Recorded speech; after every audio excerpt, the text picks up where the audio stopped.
We've been trained to believe that doing something badly is a waste of time. If you can't do it well, why do it at all? But what if doing something badly is actually exactly what we need? And with that thought in mind, this is my defence of imperfection, a severe lack of efficiency, and glorious mediocrity.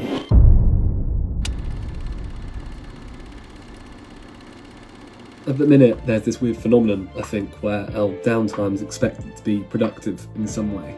If you bake bread, then you should sell it. If you draw, then you should make a portfolio. If you read books, you should rate them and post a video about it online. Hobbies are no longer allowed to be hobbies, they have to become side hustles or branding opportunities. This is a mindset or a phenomenon called instrumentalisation, something that's existed for a while, where essentially everything becomes a means to an end. It's not enough to enjoy something, you have to be good at it and it has to be for a purpose. It has to lead somewhere. And as a result, we call leisure self-care, and exercise becomes discipline, and creativity becomes monetisation. And we add labels where labels don't need to be. The economist and sociologist Max Weber, who's a German fella, called this the iron cage of rationality. It's a society where even leisure is filtered through efficiency. I mean, we see it everywhere on social media these days. And he actually stated it would have a dehumanising effect on us. So to be clear on my terms here, I think doing things badly is distinct from failing at things. Failing suggests that there was a target that you didn't hit, and that success was the goal. Doing something badly suggests that you still achieved something, but you didn't get the perfect outcome. Essentially, letting go of the goal entirely. So what does that actually look like? Well, I'd argue it's maybe doing Spanish on Duolingo and not actually giving a toss if you lose your 130-day streak. Maybe it's doing a sport that you have absolutely no aptitude for. Maybe it's making YouTube videos that are absolutely shit. Back to the philosophy then, this is naturally described as a non-instrumental value.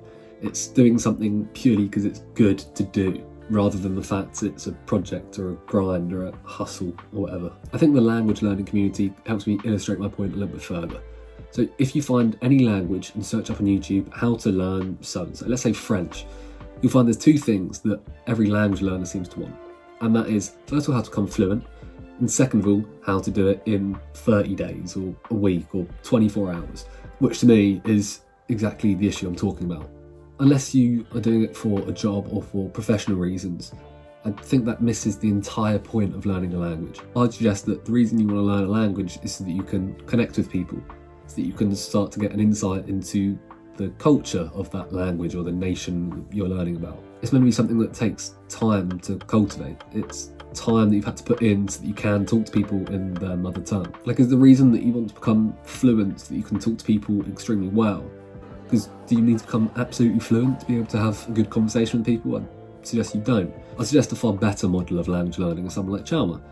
Now, obviously he knows several languages fluently, and for that I bow down to him. But the point that he often makes is that the best way to learn language is to use it. I saw a video of his recently where he learned Korean in 24 hours, and obviously he was not fluent remotely. He had a few sentences, he could do some basic interactions. And the point was that he then went out into K-Town in New York, and he had the opportunity to use this Korean that he'd learned. While he wasn't perfect, he was far from it, but he still managed to have these interactions that I'm sure other language learners have never had because they've never had the confidence to go out when they're not perfect.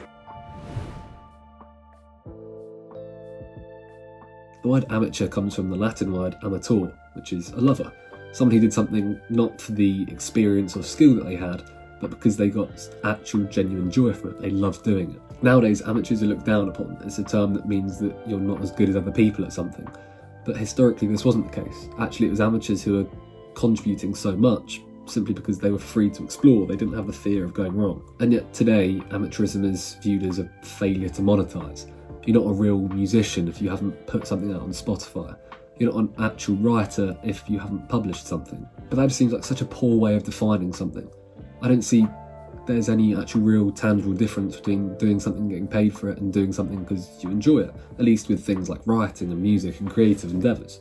In a culture that's so obsessed with optimisation and efficiency, I think it's important for everyone, and especially students who've kind of based their self-worth on achieving goals and getting a certain grade, that actually we find something to be deliberately bad at. Maybe you're not buying what I'm saying and you think that this is all just a bit wet and actually you should try and hustle culture your way through everything, and fine, fair play.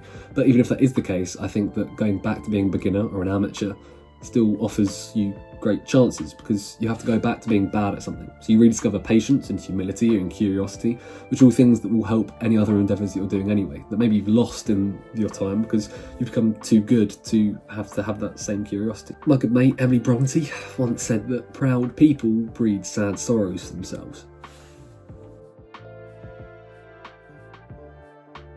At the minute it sounds very romantic. This is a very romanticised view of yourself. But is there anything you currently do that you'd stop if you knew you'd never be great at it?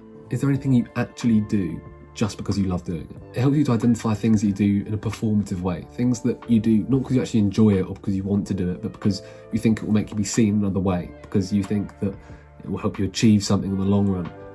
And as a result, that you might realise that your life has actually become quite automated. You haven't actually done anything in a while that you do just for the love of it.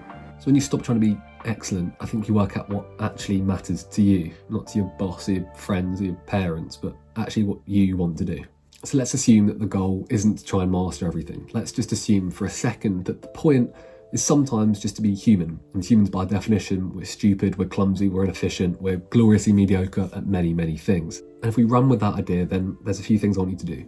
So the first thing I want you to do is go and do something you know you're bad at. Maybe something that you've been putting off because you're aware you're bad at it. That might be gardening. Maybe you're terrible at gardening. Maybe you know for a fact that if you go out there and try and do some gardening, everything's just going to die and you're going to get weeds and it's going to be terrible. But you'll enjoy it anyway. Maybe it's a language you like the sound of, but you butcher the grammar. Well, butcher the grammar anyway. Go enjoy it. Go learn it. Go listen to some. Go have a go. Maybe it's writing fiction that literally no one should read because it's absolutely shite. But that doesn't matter because you still enjoy writing the fiction. The point is, go and find something that ideally you've been putting off because you thought that it was too bad to be seen, and just do it. And then the point is, don't commercialise it or monetize it. If you want to share it because you enjoy sharing it, then go for it. But don't do it with the intent of earning money and becoming a brand from it.